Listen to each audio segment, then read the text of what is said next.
everybody. My name is Zinat Islam, and I'm the Relations Manager, Academia Network at Yunus Center. Welcome to the 31st lecture of our YSBC web lecture series. Today's lecture is very special. We have with us 5 exceptional academics from 5 different universities who will share about their work today. It's a great opportunity for our newer YSBCs to learn, so please make full use of this opportunity. So with that, we start today's session with some introductions of our speakers and moderator.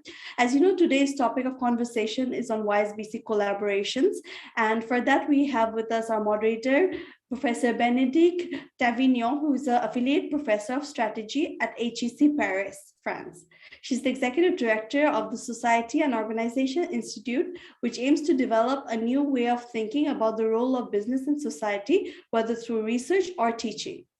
Professor Bénédicte created the HEC Paris Master of Science in Sustainable Development and also co-founded the HEC Chair Social Business, Enterprise and Poverty.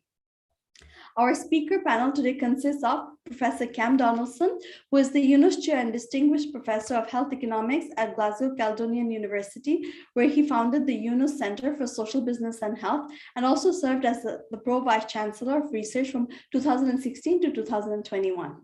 We also have with us Professor Anastasia Kosarenko. She's an Associate Professor of Economics at Montpellier Business School.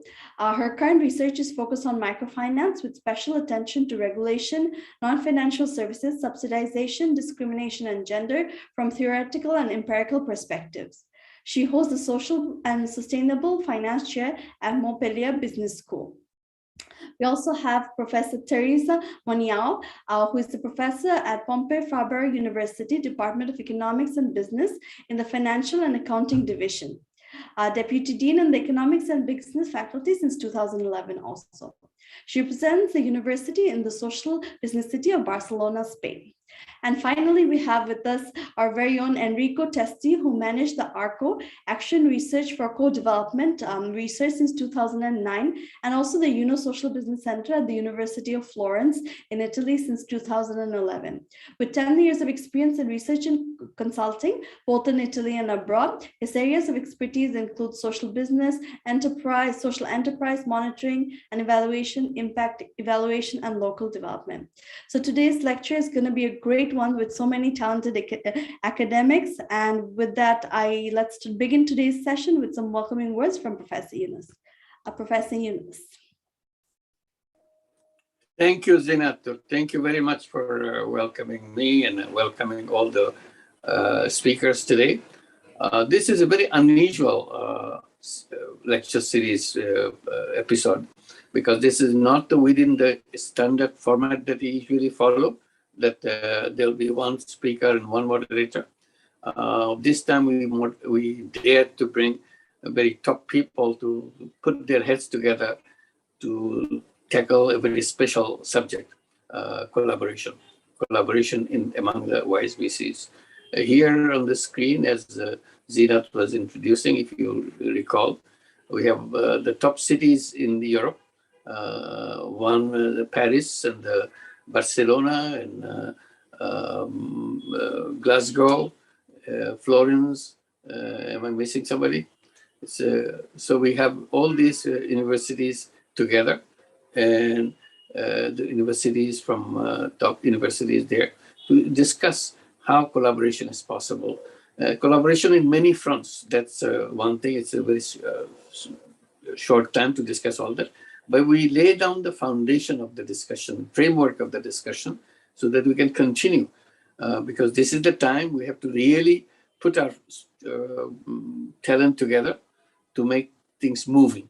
So this is where we are at this moment, how to make things happen. Maybe research in a traditional sense, research in action research sense, research in how to make our programs more stronger, like we have the competitions all the time. We're announcing competition, one competition, then another competition.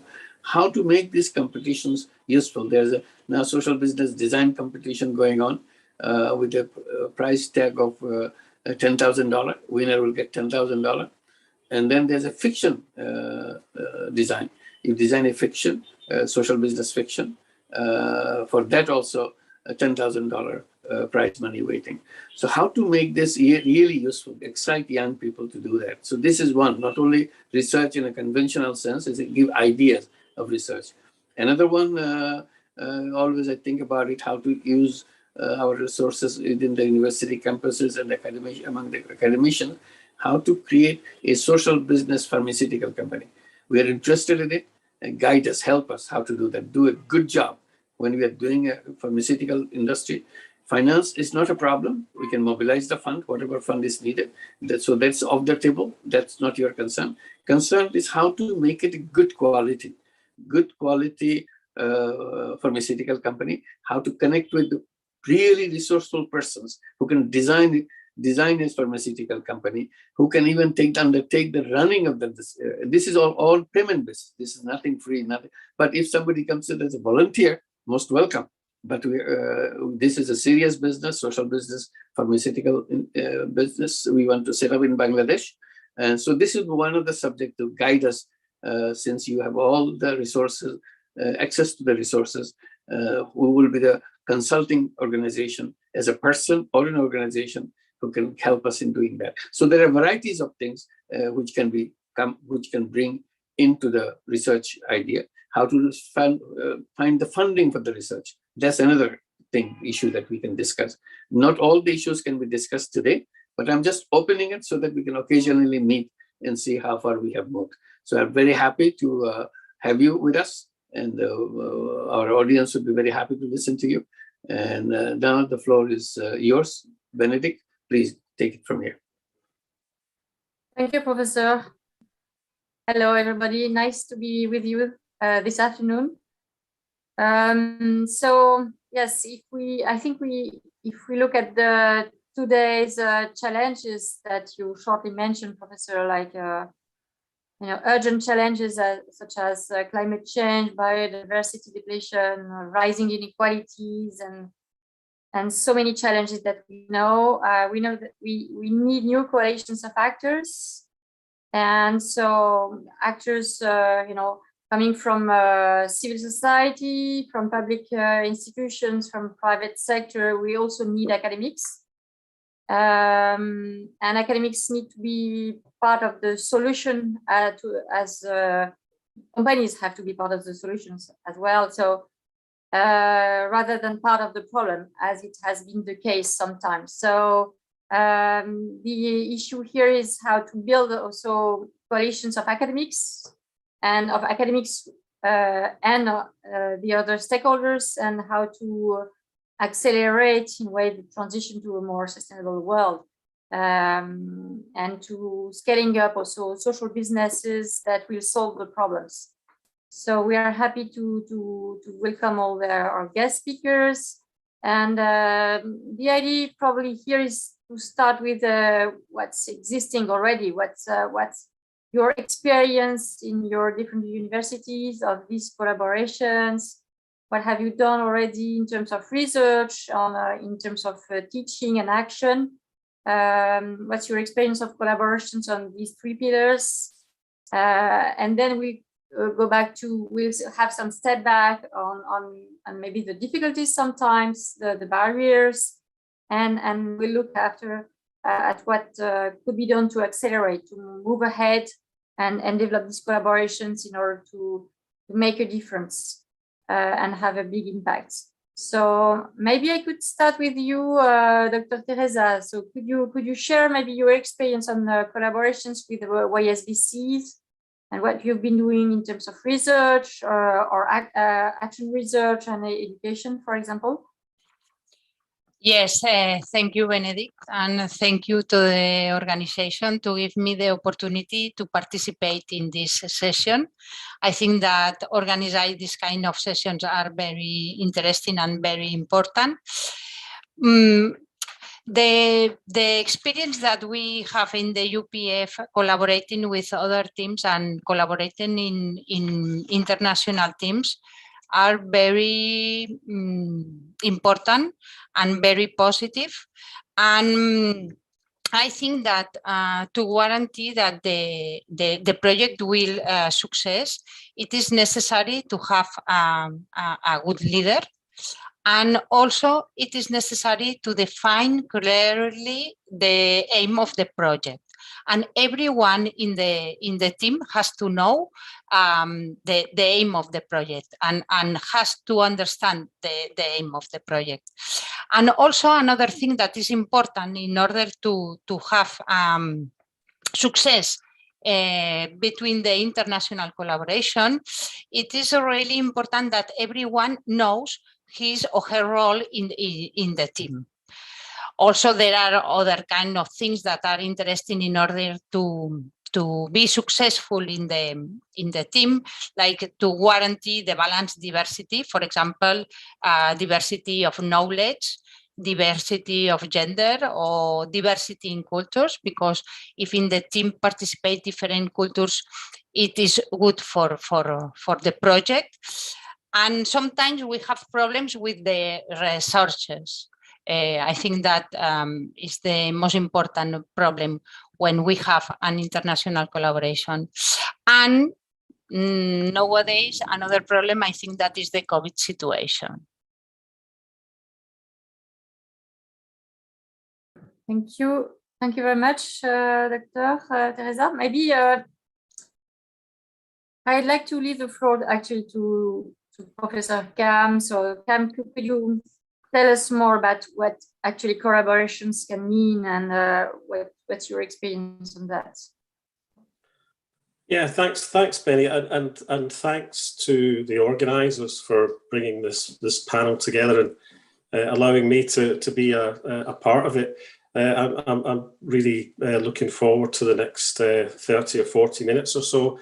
I mean, I think universities and academic networks are ideal places to foster collaboration. I think the university sector, I think, thrives on, for example, interdisciplinary collaboration. And I think many of our centres in the network actually embody that. I also think that a great strength of our YSBCs is their ability to collaborate with the sector itself. So the sector here, of course, being the social business sector. And I think also maybe what we'll end up discussing over the next little while is perhaps how people think about collaboration more traditionally, which is how can we do that not only within regions but across regions and globally. That's probably where one of the main challenges lies. I think in our centre, our YSBC at Glasgow Caledonian, I think we could not have thrived and grown from 3 people on our starting date to now having a centre comprising at any one time 30 to 40 people, depending on the projects that exist. We could not have thrived in that way without national and international collaboration. So a great example of that is an early project that we worked on with Enrico and colleagues at Florence and about 10 other universities around Europe, which tried to look at the ecosystem for social business in Europe. So which of these, what lessons can we draw from different countries that allow social business to flourish more or less, depending on what those characteristics were? That's ideal in terms of the kind of cross sort of international collaboration and learning that can go on. I think in parallel with our own centre, we have seen huge growth in the YSBC network itself. So I think I saw number 98 YSBCs in the introductory slides. This is just fantastic. Again, if you go back to 2010, we had a small gathering of academics in a room at the Social Business Summit in Wolfsburg in Germany. And so the growth has been phenomenal. I think that network has some unique characteristics, which again, I think provide a superb basis for fostering collaboration and meeting those challenges that Professor Yunus set out around things like developing a pharmaceutical company on social business principles.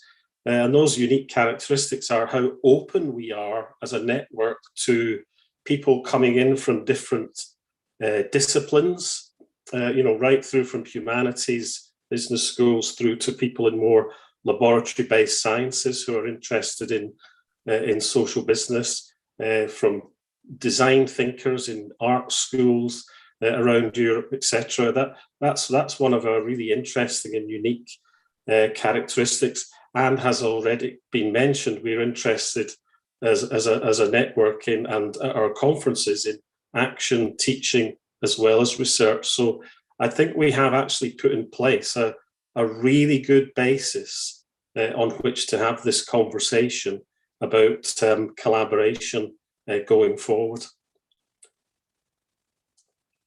Thank you very much, Cam.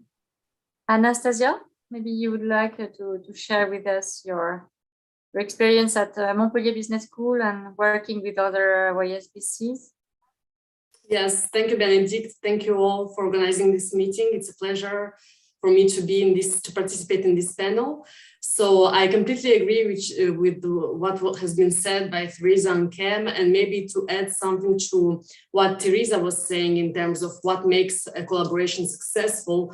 I would also add having a clear timeline. So for instance, we have a common project here, the 4 UNUS social business centers here. We have a project which is called SEVERE, which stands for Social Enterprise through Virtual Environments and Remote Entrepreneurship.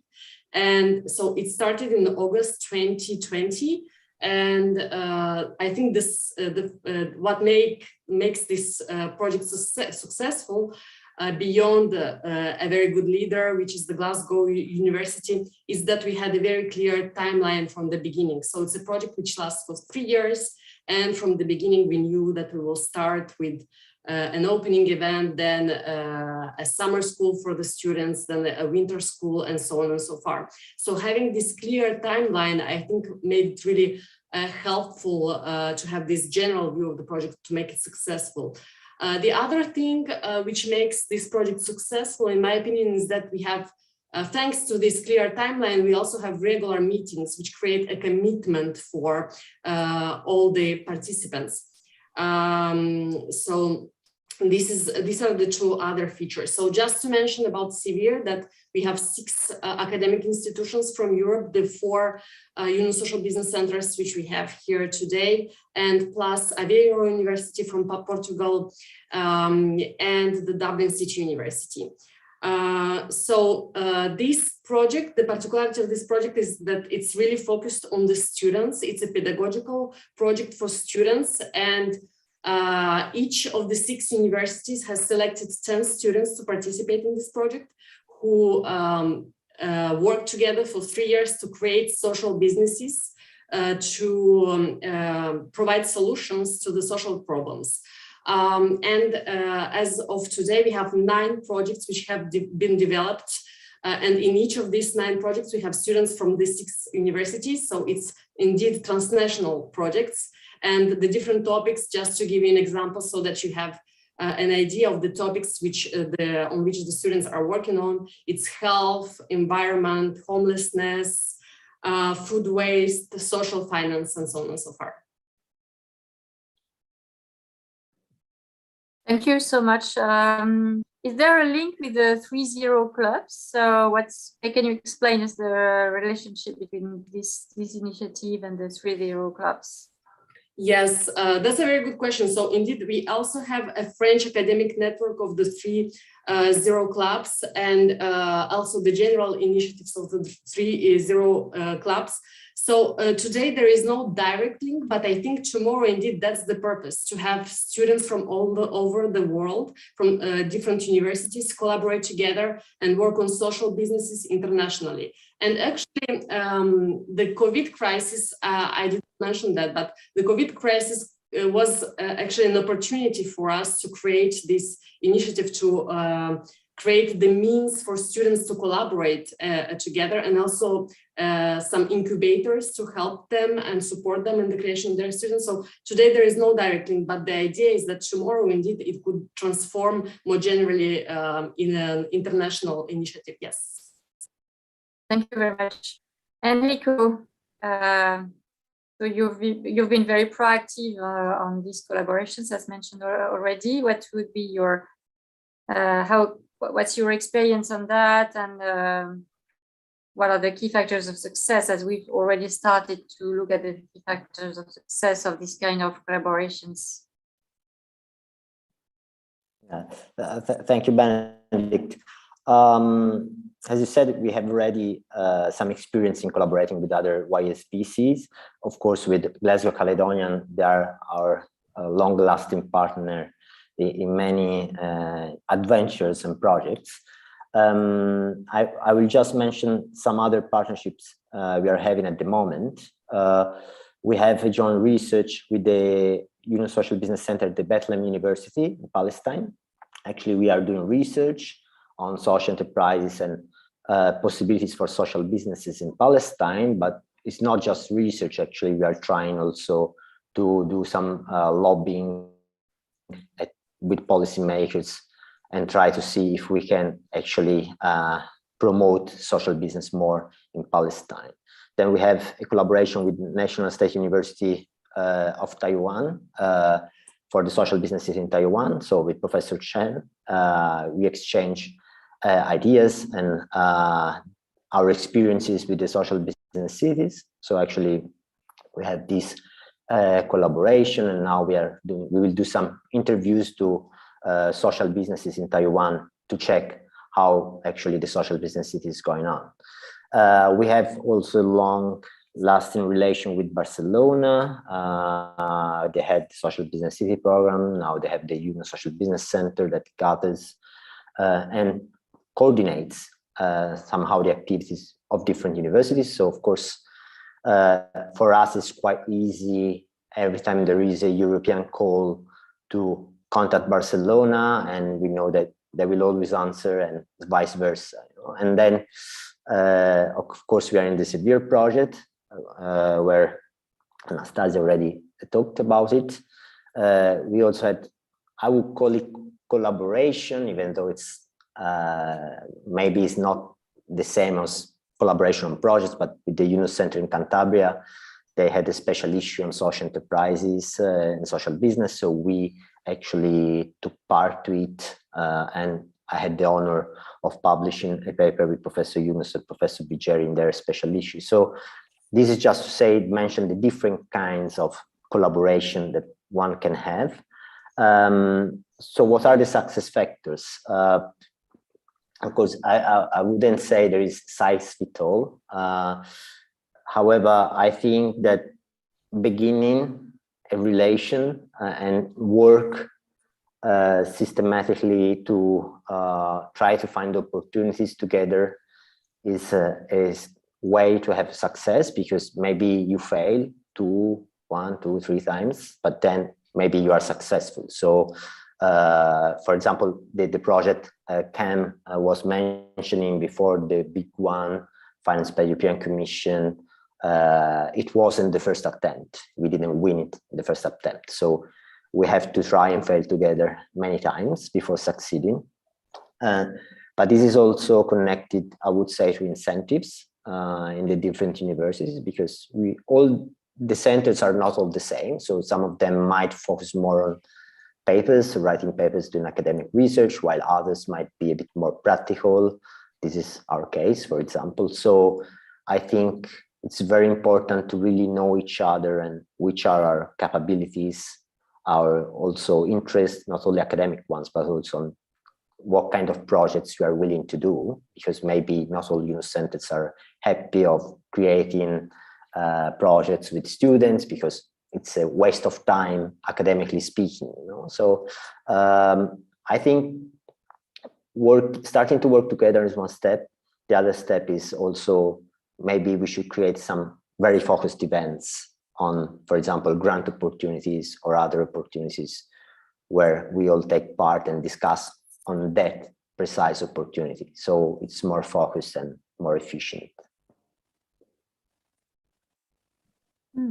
Thank you very much. I think, yeah, so you have already raised quite a few key factors of success of these collaborations, like being all clear about the aim of the project, clear about the timeline with regular meetings, as you said, trying again, and also being clear with the different objectives and constraints probably of the different institutions. And as you said, focused meetings. I think it's very interesting. So what would be for you the main barriers today for fostering these collaborations? What are the barriers we should work on in the next month, for example, for fostering these collaborations? Would like to answer this question?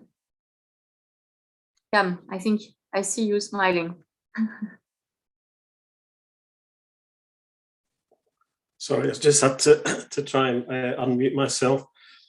Things that are going through my mind at the moment in that respect are, I think the people here today are all from strong centres. They are strong locally, and collaboration is relatively easy. It's never totally easy because, as Enrico says, we're in a competitive environment, so we have to put together strong bids. But again, I would come back to making the best use of the network that we've built. I think that there are some smaller centres who would probably have a lot to contribute, and the YSBC network actually gives us the opportunity to do that, to involve people from different disciplines, backgrounds, geographies, etc. I think a key challenge at the moment is to try and deliver, in terms of strategizing with respect to future collaboration, is trying to deliver meetings that can take place in more of a face-to-face environment. The Severe project is actually trying to combat that, the current situation head on, with the idea of more and more remote working, but nevertheless collaborating at the same time. So getting over that overcoming that apparent contradiction, and so that's a great example of a project that's attempting to do that. But at the same time, I think we've had people come into the network, and I've been in the network for a reasonable amount of time now, but we've never had a face-to-face meeting with them because it's now nearly 2 years into the pandemic. And that includes actually whole swathes of the globe, in particular Africa, in terms of the enthusiasm. Obviously some members had come in from that continent before the pandemic, but there also seems to have been a surge in enthusiasm and participation there. And so I think one of the key things is to, in terms of developing relationships, is to try and get to face-to-face meetings as soon as we can. Safety considerations obviously having to be paramount in that. And I think another thing is to think about what it all means for the future. So the network has been in place now for just over 10 years. We need to think about capacity building, so the academics of the future. And again, programs like Erasmus Plus and Severe being a brilliant example of that are able to take that idea on board in terms of building capacity for the future around the globe. So to me, these are the barriers that we need to overcome. But as I'm indicating, I think that we are doing a pretty good job of overcoming them. But I think we all think that we could do better.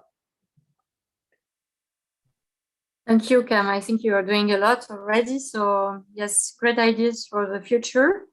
I don't know if Teresa, you'd like to explain your vision of the barriers and maybe suggestions as well?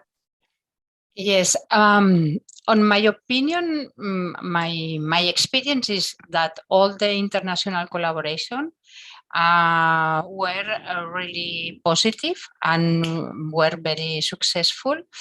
But I think that in the international collaboration, we have different challenges.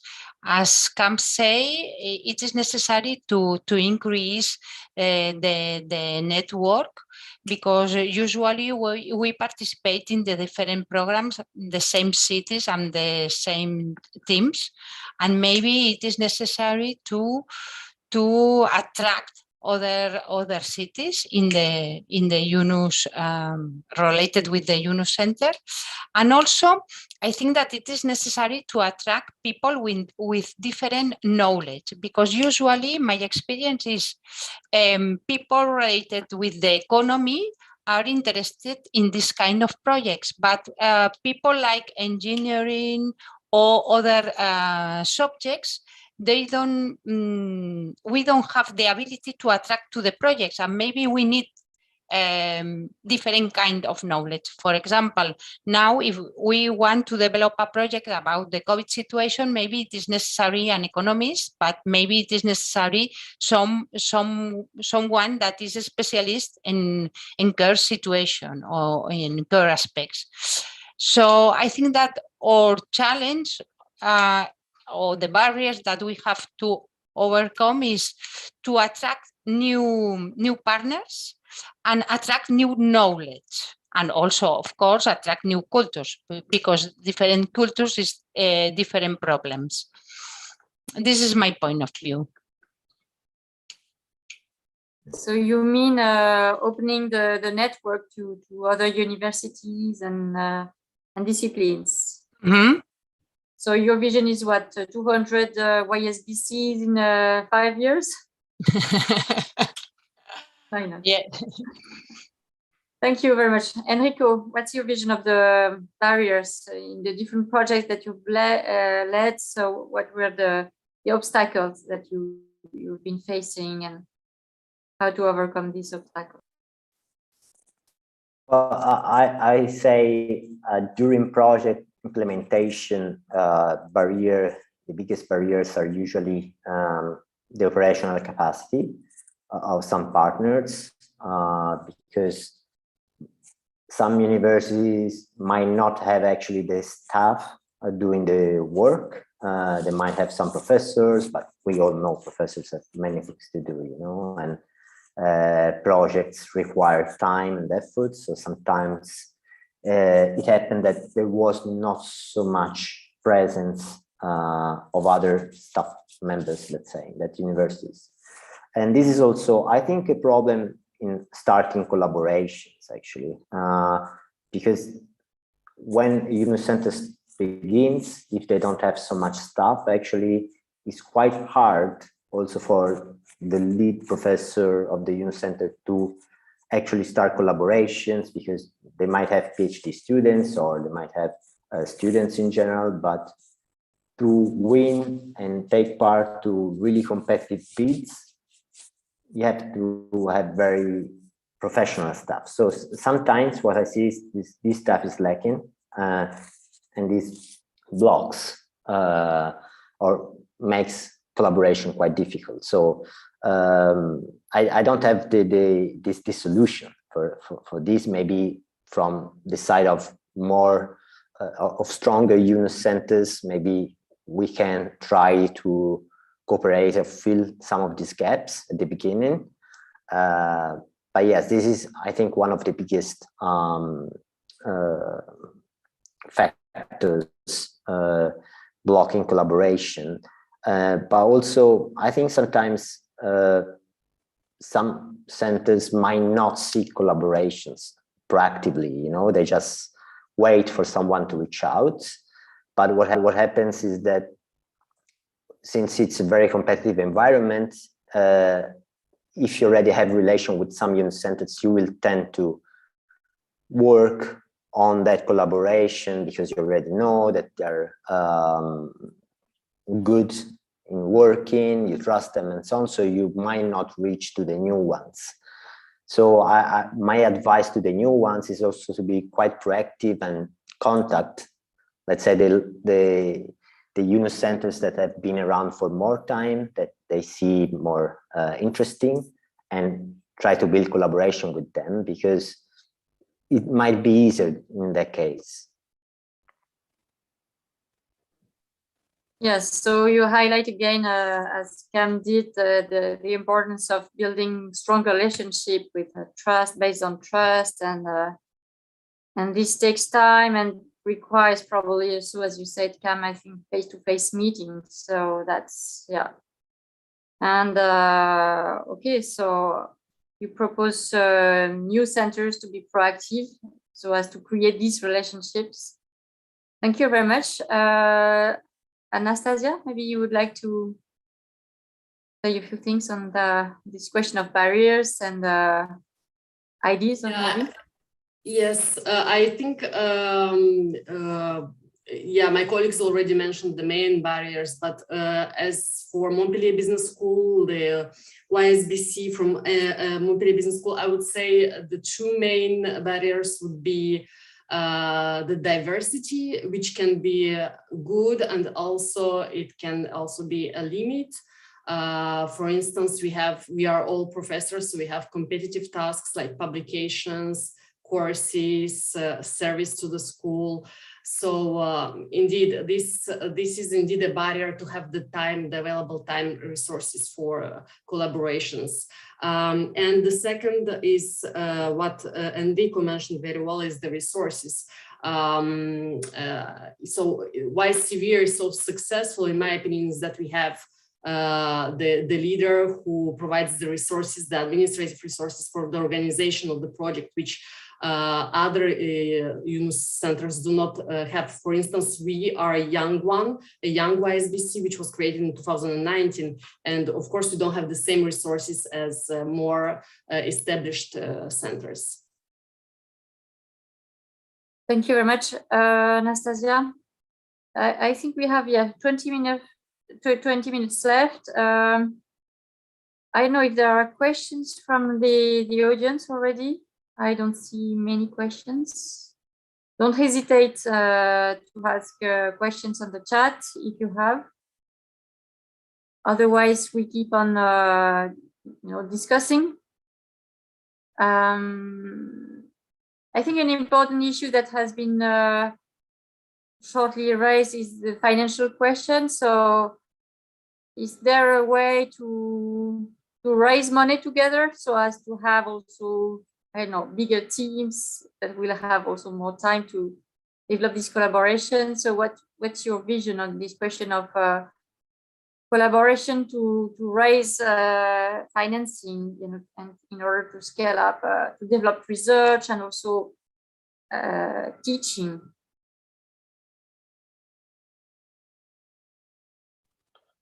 I can at least kick this off, this segment. I mean, we're all based in Europe, and we have fantastic resources to be able to at least compete for, and Severe is the latest example of that. But that our track record in this respect goes all the way back to 2013 with the Ephesus project that Enrico and well, not myself, but other colleagues at Glasgow Caledonian were involved with. So I think we've shown that it's possible to attract significant amounts of resources for projects, but also for capacity building. And I think we have to try and then extend that to the reason for pointing out that we are all based in Europe is that there are competitions funded by the European Commission that extend beyond the boundaries of Europe. So, I think, for example, Severe does involve people from outside Europe, or at least is open to that. And certainly other projects we've been involved with in the past, largely under the label of social innovation, as opposed to social business, but they have still nevertheless involved YSBCs from Southeast Asia, Latin America, for example. So I think there are still tremendous possibilities there in terms of raising finance from the Commission, future possibilities. Obviously, given the particular position that the United Kingdom has put itself into vis-a-vis relationships with the Commission, these would be projects that would probably be better led out of France and Italy and other countries, and in which we would participate. Equally, I think as well, we need to perhaps think about some foundations, Benny, that we could go to that have a more of an interest in research and research capacity building around the globe. And I mean, a lot of the time, a lot of foundations are more interested in the action side of things and actually doing stuff, which is completely understandable. So we don't want to end up competing with ourselves and competing with other people that are trying to attract money or resources for social business itself. But nevertheless, if we could pinpoint 2 or 3 international foundations that would be more interested in this kind of thing, then we could think about them as well as just the European Commission. Thank you, Cam. So should we create a group on that question, financing? I think we could. I mean, I'd probably leave it more to Enrico to pick up on this. But one of the key things we need to be able to do that is information. So we need information on the readiness and willingness of other YSBCs to collaborate. So this comes back to this idea of a survey that we sent round a month or 2 ago to YSBCs to complete, and that information I think would be really important in placing us in a position of readiness to apply for particular competitions. And what I would really urge people to do is to complete the survey, but also don't be too reluctant to complete it if you think, oh, I'm too small or we are not advanced enough. It's precisely to get that kind of information that would help us involve, because lots of competitions want a range of people involved that are at different stages of development. And that's precisely what they want to fund, which is to accelerate that development amongst certain members of the group based on the experience of the more experienced members of the group. So we really would urge people to complete that survey. And I think Enrico will probably, and maybe Lamia would know as well, we'll probably reissue that survey after this particular session. Thank you, Cam. Maybe Enrico, you want to say a few words, and then I leave the floor to the questions because there are questions arriving. Yes, I will just, Cam actually said almost everything. So on my side, I will just add that it's quite important at this very moment, since we are many unit centers, most of us here met in person, knew each other, had the opportunity to build relations over many years. Okay, so but now we are almost 100 unit centers, so we really need to kind of systematize also the information and find it easily. So the questionnaire that we will reissue soon has the double intent of understanding at what point, what are the capabilities of the different unit centers in taking part to projects. On the other side is also the first step to know each other, because then we will publish, of course, these results. They won't be results that we keep for ourselves. It's something that will be for all unit centers, where you can put which are your research interests, your capacities, and so on. So if we want to cooperate, we have to do some small efforts cooperate. Otherwise, cooperation will not happen, randomly. Sometimes it does, but it's very difficult. So I hope that other UNOS centers will fill the questionnaire, because it's quite important if we want to go further with cooperations. Thank you, Enrico. So I see in the chat that there are some social business entrepreneurs who are joining. So Adetola from Nigeria, thank you for writing and sharing your experience, and Iman also from Palestine. And there are also questions arriving. For example, from Arthur. What was the best and worst experience for you in cooperating? So let's answer this. And then, yes, there is a question related to the link to the survey. I think Zinat, maybe by the end of the session, you will send us the link. Yes, it is here. Sorry. Enrico sent it to us. So yes, what's the best and the worst experience for you? Shortly, maybe, because there are lots of questions arriving now. Lots, a few. There are only good experiences, maybe. No, I have always good experience. I don't have a bad experience in the international collaboration. The results at the end, it were very positive, very, very. Thank you, Teresa. Maybe I can add something. Me too. I really enjoy the collaborations with the other centers, but maybe one not so good experience, I would say it happened to our students who had to travel to the Dublin City University within the Severe project this September. And unfortunately, most of them could not get a visa because they were from North Africa. So maybe, and this is linked to what Cam was saying concerning the face-to-face meetings, which are so important. So indeed, face-to-face meetings are important, but it's sometimes difficult to facilitate them. So we had, I think, 4 or 5 students who did not get their visa to go to Dublin to the summer school. Yeah. Thank you, Anastasia. Cam or Enrico, you want to answer? Or otherwise yes.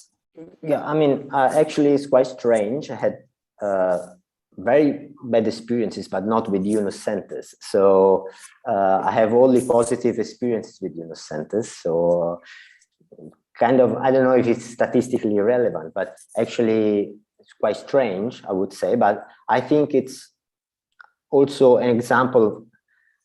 If you choose your partners well, actually you can have very good experiences. And I think also being in a network and knowing each other and seeing each other every year, it eases a lot also project implementation. And also if there are disagreements, you always solve them in a very civilized way, which sometimes doesn't happen in other projects with other people. So I think actually we should grasp this opportunity that we are having with the UNOS-centered network. Yeah, I would agree with everything that everyone said, and we shouldn't forget as well that, I mean, whether you'd call it bad experiences, I mean, they might arise in terms of the only bad experiences really would be when it's about relationships between people, and I think it's a matter of trying to build in processes within projects to try and resolve those. But apart from that, I think we might label something as a bad experience, which is really just we need to learn from failure or learn from what might have been a lack of sort of mutual understanding in the first place. I mean, I see in the chat someone talking about different struggles that people have had with projects, and I think that we need to try and build in sort of some consideration of that in the first place in terms of the relative expectations of different project partners. But if we're learning about that as we go along as well, then again, that comes back down to good relationships between the group and managing those relationships in a way that help us either overcome those particular struggles, or they set another perhaps agenda for a different project in the future that we can set aside for now and move on. And also, I think with a lot of projects, a lot of funders are kind of understanding of those kind of struggles as well. So although what we've written down on paper or electronically for the funder is what we would like to achieve in the project, sometimes that doesn't happen. And in a sense, a project bid is a statement of intent.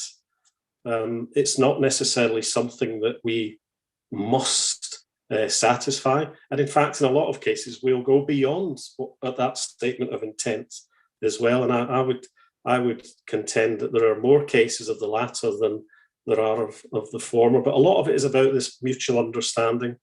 And I think part of that, as Enrico says, is getting the right teams together in the first place. Thank you, Cam. So yes, there was a question from Natalia that you asked twice. So what do you think, when do teams whose members live in different countries, cultures perform better, and when do they struggle? So is this a question for this network and for this YSBC, or is it something related to social businesses in general, or organizations in general? So your question is not fully clear to me, but maybe some of the speakers would like to answer. Well, I think, just building on what I've just said, I think that is partly a general problem. But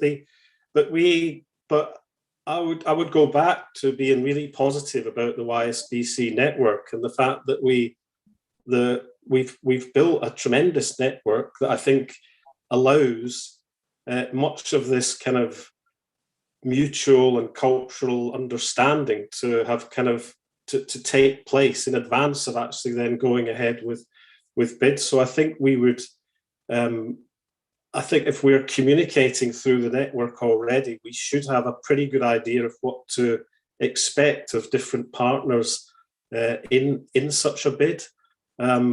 So I would just go back to saying we've built a really good network for being able to try and deal with these types of challenge that the person asking the question has quite rightly raised. Thank you very much. Yes, there is a question from Philip about the 3-0 clubs. So how do you see or plan your contribution on 3-0 clubs? Do you feel your students willing to get engaged on that topic? So maybe Anastasia, you have some answer. Yes, it relates to your previous question, Benedict, right? So I think indeed the next step, so CVR is now focused on these 6 academic institutions. The idea is that indeed, if we can open it internationally, it would be great. But I think what's interesting is to have indeed some academic institutions behind which lead the project and structure the project. So I think indeed we can scale up the CVR from 6 European institutions to the international institutions. So I think that's a great idea, and it's something we need to totally discuss within the network of the 6 academic institutions. So we will keep this idea in mind, Philippe, and we'll see how we can develop it further. But yes, I think it would be great if we can do something like that. Maybe another thing that we could try to develop together is a network of social businesses, like a data set of social businesses where students can do their internships there, and if possible, internships online, because with the COVID situation is indeed something that it's interesting to develop, and also for students to be sensibilized and to find easier the different projects which they can work for. Thank you very much. Lamia, you had a question? How did this particular constellation of universities come together to collaborate. Maybe can you ask your question directly and explain us what you mean?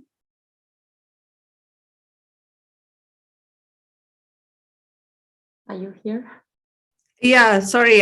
The question was that how did this particular group come together? If you've covered that already, I'm sorry, but I seem to have missed it because it's an interesting group of YSBCs and a couple of non-YSBCs as well. I was just wondering about that. So you mean for the Severe Project program? Yes, that's right. Yeah, who would like to answer? I can answer. Okay, yeah.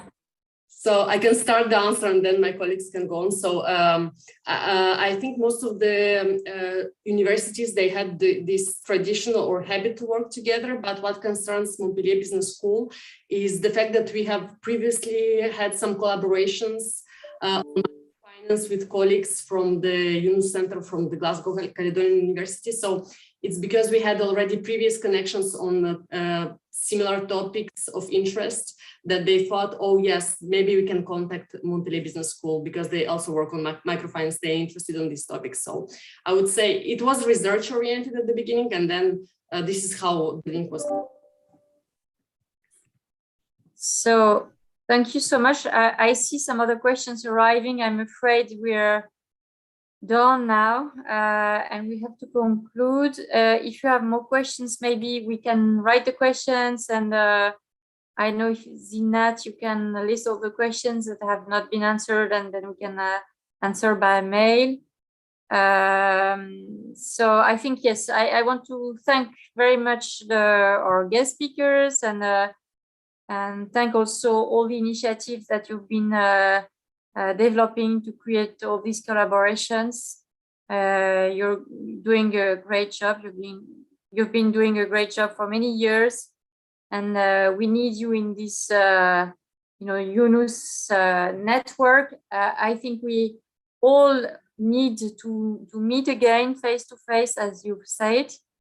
It's maybe not so good for climate, but I think once a year, with probably very precise topics, as you said, focused topics, and also informal meetings would be necessary if the situation allows us to do it next year, and it would be very rich, and meet also the new centers that we maybe didn't have the chance to meet, like African centers would be really, really nice. And I think it's time to hand over to Zinat, who probably will tell us more about the next meeting, Social Business Day, and also we encourage you again, to answer the survey. So Zinat, the floor is yours. Thank you very much. A big round of applause to all our speaker and our moderator today. Thank you very much. This has been a great conversation. Our newer YSBCs are always asking about, how can they do activities, and they want to connect to our senior YSBCs.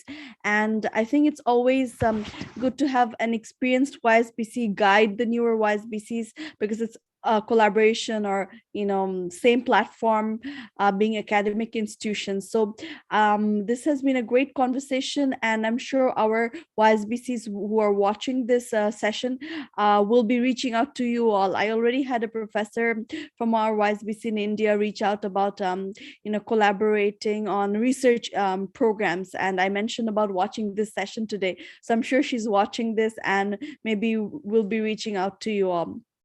So this has been a great platform, I think, to be able to bring all of you to our lecture session.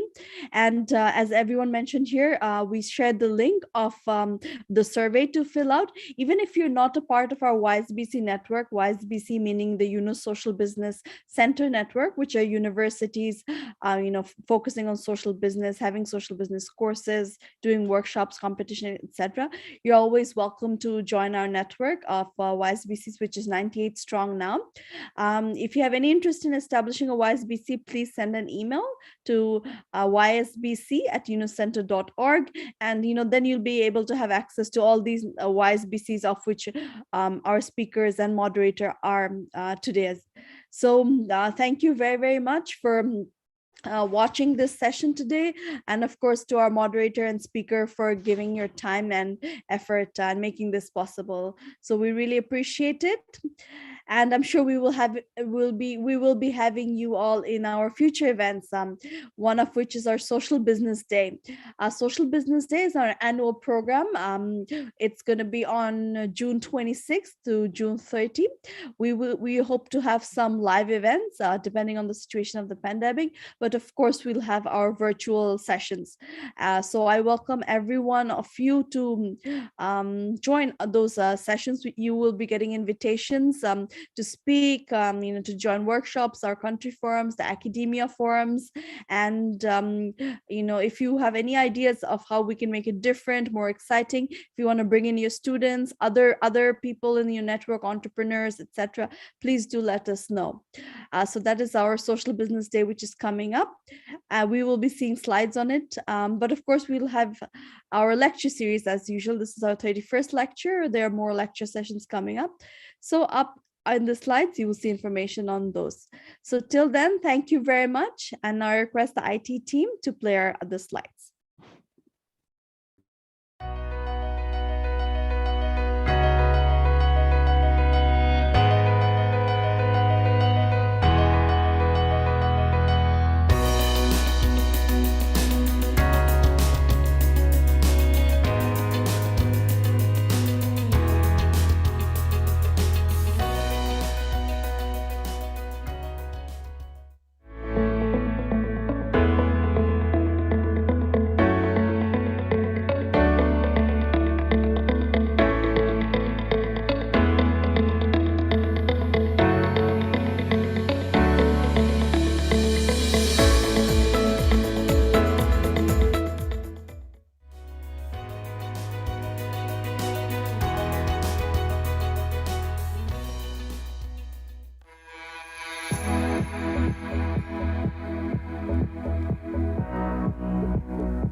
See you at the next lecture.